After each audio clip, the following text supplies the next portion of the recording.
पूर्वांचल विद्युत वितरण निगम के निजीकरण के खिलाफ बरेली में विद्युत कर्मचारी संयुक्त संघर्ष समिति की तरफ से एक प्रेस वार्ता का आयोजन किया गया।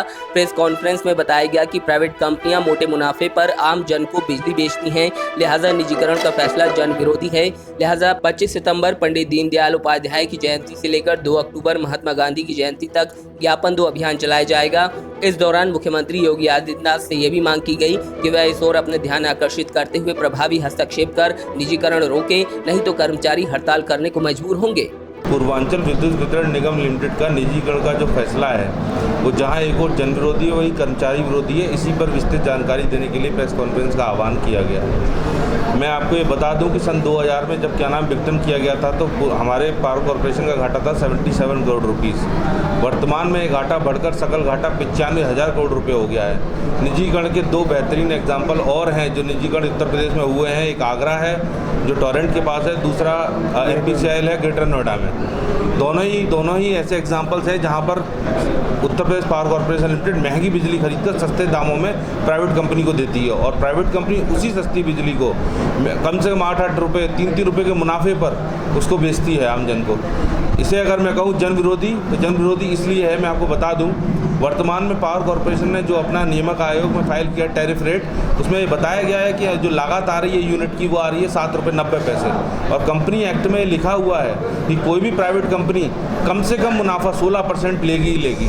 अगर 16% मिनिमम भी पकड़ के चले हम तो पर यूनिट कॉस्ट 10 रुपये के आसपास हो जाएगी। तो निजीकरण से जो आम उपभोक्ता को बिजली मिलेगी वो 10 रुपये यूनिट से कम नहीं हो सकती है। अब इस 10 रुपये यूनिट से अगर आप निकालते हैं कि अगर एक किसान को 5 HP की मोटर 8 घंटे के लिए चलानी है तो आप पाएंगे कि ये उसको प्रति माह अपनी ट्यूबवेल का 8,000 रुपये बिल देना पड़ेगा।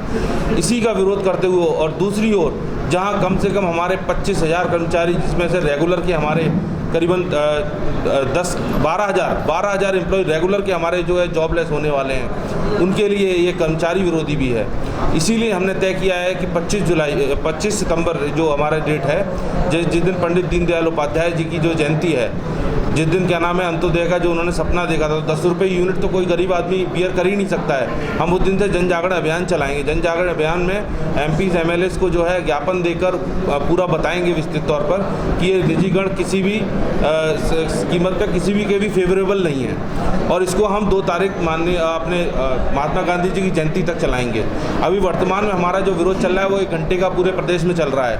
अगर ये हमारा ध्यान आकर्षण कार्यक्रम है, माननीय मुख्यमंत्री जी महाराज जी का हम ध्यान आकर्षण करना चाहते हैं। इस तरफ जो ब्यूरोक्रेसी ने कुचक्र चलाकर ये बताया है कि घाटे के नाम पर जो निजीकरण की बात कही गई है, तो हमें अपने महाराज जी से ही पूरा वो अनुरोध रहेगा कि इसमें प्रभावी हस्तक्षेप करके निजीकरण को रुकवाया जाए तत्काल व्यवस्था से। अन्यथा की स्थिति में पूरे प्रदेश के कर्मचारी आंदोलित होकर हड़ताल तक की जैसी स्थिति पर जाने के लिए विवश होंगे।